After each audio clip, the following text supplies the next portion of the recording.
All right. I'm trying a live stream on YouTube. This is kind of the first live stream that I've done on YouTube. About a year or so, almost a year ago, I did one that was live from the museum.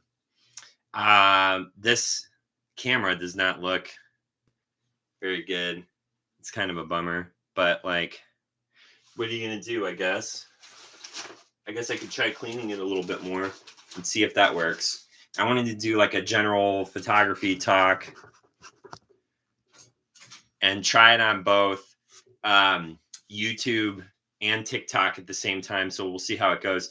My name is Zach Dobson. I'm a professional commercial and editorial photographer, and I've been doing lives on TikTok for a while.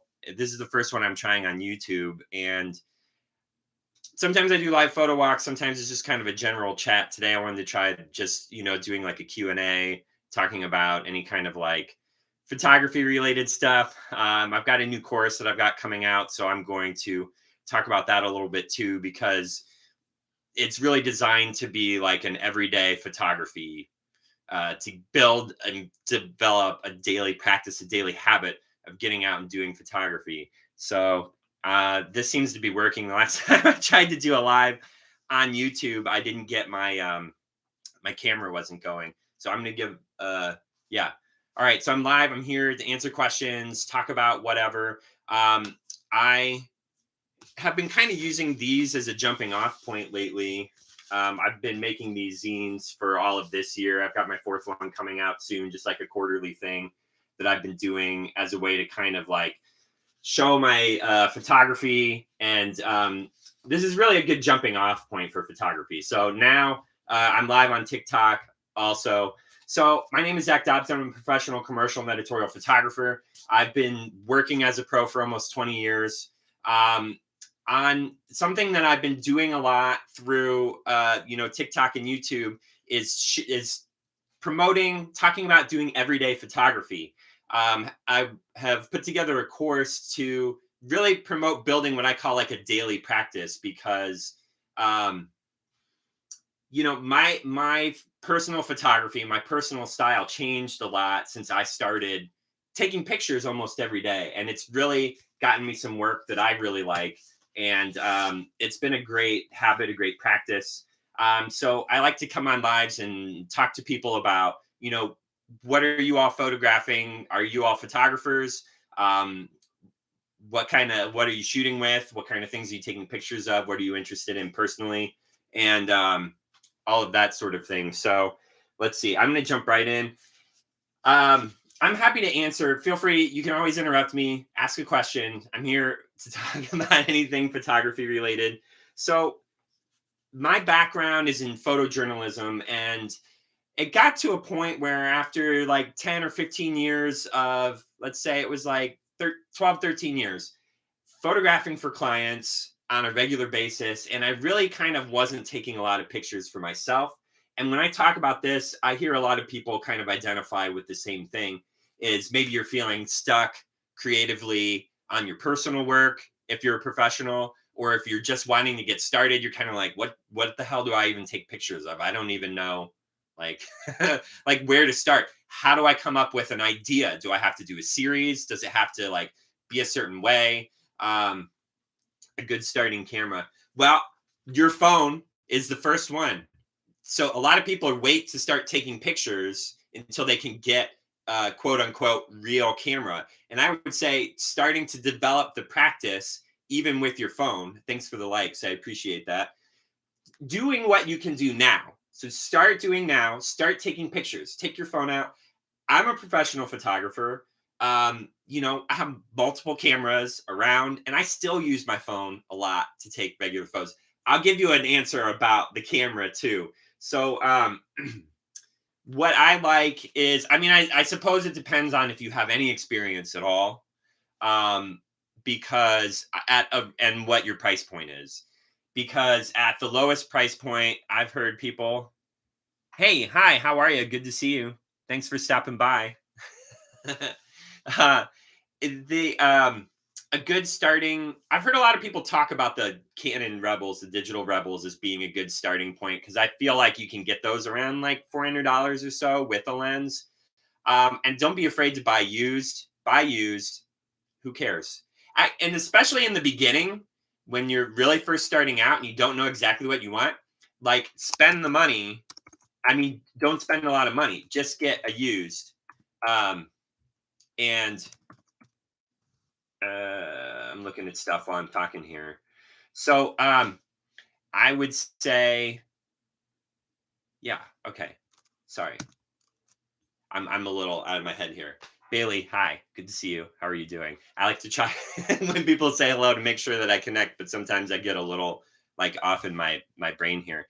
Um, Cameras don't so buying used is a great way to start because you will want to change as you go out and start taking photos. Like within probably months, you're gonna be like, I wish I had this kind of lens instead of that kind of lens. Like you buy one that has the zoom lens, the default one that it comes with, and you're like, I really wish I could do more photography in low light, and I can't get very good low light photography with a zoom lens.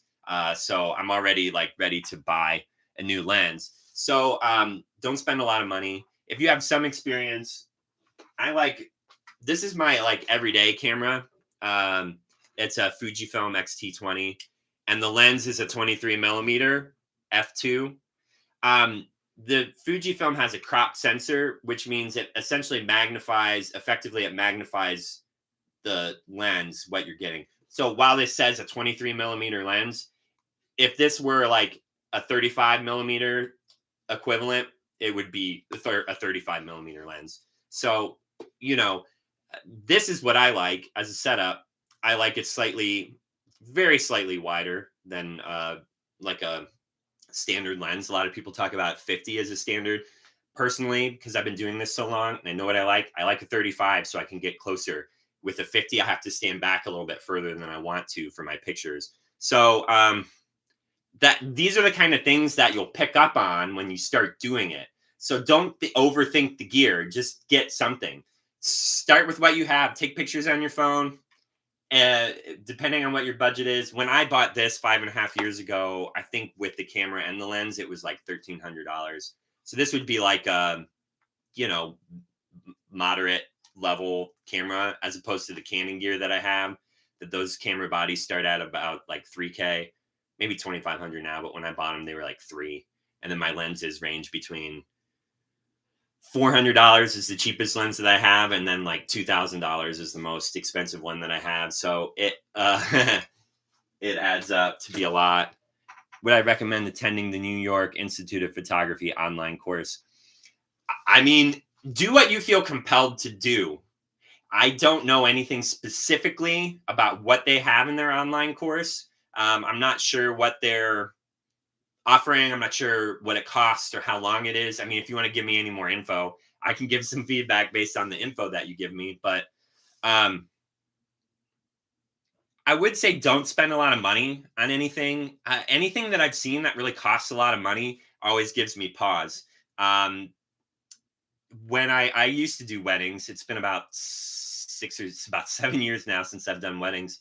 But when I was first starting doing weddings, I would see all these like weekend seminars, like pay, $4,000 and spend a weekend with this like A tier wedding photography couple, and they'll teach you all their tips and tricks and how to start working in the business.